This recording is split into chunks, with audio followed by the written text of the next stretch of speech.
Going for Gold by Kelly Cameron. Read by the author. Chapter 1. His balls ached. He contemplated discreetly adjusting his junk to assuage his discomfort, but decided against it. It wouldn't help matters. At least not when the reason for it stood across the room, all sleek muscle and pleated short skirt.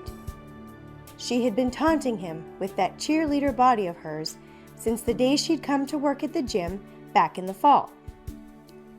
Raucous laughter made Grant Howard glance over just in time to see Teena Adams tip her head back, laughing at whatever had caused the uproar. At the sight of her beautiful profile, his cock jumped to attention. Her Christmas attire, red and green plaid skirt, green knee-high stockings, fire engine red heels, and white button-down blouse, was sexy as hell. He wouldn't be able to endure this torture much longer. It's not like he didn't get any on a regular basis. His reputation circulating as a ladies' man with his female co-workers hadn't escaped his attention. He neither perpetuated the myth nor did anything to dispel it. He got his fair share of pussy, but not from any of the women he coached with. Not that they weren't hot. Most gymnasts had a body a man would kill to get his hands on. But it was only common sense that if you wanted a good gym atmosphere, you didn't fuck around with the girls on staff. Grant sipped his drink, eyeing Teena over the rim of his glass. She laughed again, and his groin tightened. Huffing out a breath, he set his glass down on the table with a little more force than necessary. Christ.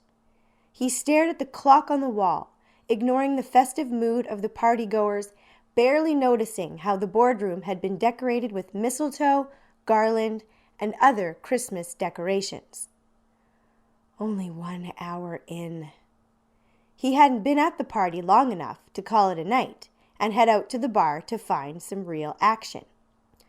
Teena caught his eye from across the room. He held her gaze, barely able to breathe. Electricity crackled between them. One corner of her mouth quirked upward in a half smile, and she threw him a surreptitious wink. A friend nudged her arm, and he swore she grudgingly allowed herself to be pulled back into the conversation. His heart thudded in his chest. Is she flirting with me? Was she interested in him too? She hadn't given him any indication before tonight, and she couldn't be drunk. Due to some of the underage coaches in attendance, the party was dry.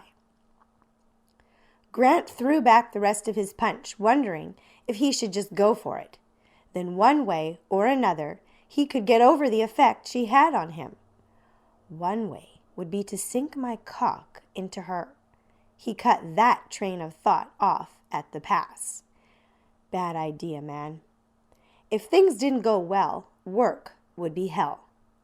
Spying his boss in one corner with his wife on his arm, surrounded by some of their younger coaches, Grant made his way over to mingle and take his mind off the vixen, making his dick hard. Teena's heart pounded a mile a minute. Ever since the day she'd come to work here, Grant's sexy smile had soaked her panties on more than one occasion. With skin the color of chocolate and eyes to match, dark hair just long enough for a woman to run her fingers through, well, it made him yummalicious in her books. In fact, she'd fantasized about licking him in a place or 2, or 10. Concentrating on conversation with her colleagues became difficult.